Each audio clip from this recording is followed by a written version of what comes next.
Pag ito nakasurvive sa 2028, good luck na lang sa inyo. Talagang good luck na lang talaga. Kaya takot na sila na ito ay makaupo, makabalik mga boss sa 2028 at tumakbo bilang presidente ng Pilipinas. Kaya ginawa na nila ang lahat ngayon ng kahit anong kaso mga boss dahil yun ang makakahadlang kay VP Inday Sara na tumakbo sa 2028 election. Kaya nga sa 26 February mga boss ay bubuhayin na naman nila ang walang katapusang impeachment trial tungkol sa kanyang confidential funds.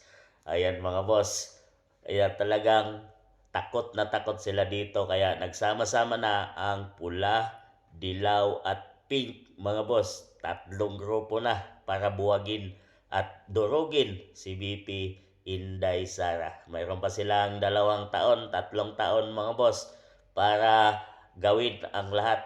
At pag ito ang nakasurvive, talagang good luck na lang. Rest in peace sa inyo dahil lahat ng mga katiwalian, mga taong nagpasagana sa yaman, sa kaban ng bayan, taong nagnanakaw, taong nagkorap, mga DPWH, mga kontraktor, mga boss, lahat ng mga yan ay mananagot kay BP Inday Sara. Lalo na siguro ang administrasyong ito dahil malaki ang kanilang ginawa sa mga Dutertes mga boss. Una ay ang kanilang ama na talagang ipinadala sa dahig mga boss ICC at hindi nilitis dito sa ating bayan. Pangalawa ay ang paggamit nila sa kaban ng bayan, ang pagbulsa nila sa pera ng mga mamamayang Pilipino. Kaya naman ganito na ang sinapit ng mga mamamayang Pilipino ngayon. Lubog sa baha, talaga pag may mga calamity ay hindi pa nabibigyan ng mga tama, walang trabaho kundi puro ayuda lang at talagang grabe na ang Pilipinas ngayon. Taas ng mabilihin, bigyan mo pa ng 500 pesos sa Noche Buena.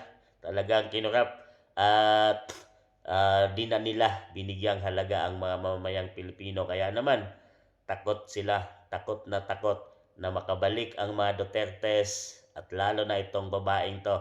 Dahil siguro sa laki ng kanilang kasalanan dito sa babaeng to. Dahil winasak nila talagang kahit sa mga budget hearing mga boss ay binabanata nila ito.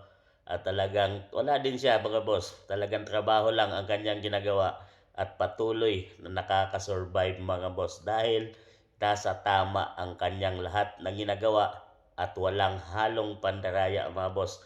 Trabaho lang ang ginagawa ni BP Inday kaya kung in God's perfect time at ito ay makasurvive sa 2028 sa tulong na rin ng mga mamamayang Pilipino dahil yan na lang ang kakampi ni BP Inday Sara ngayon dahil lahat na ay galit sa kanya at pinagtuunang wasakin siya.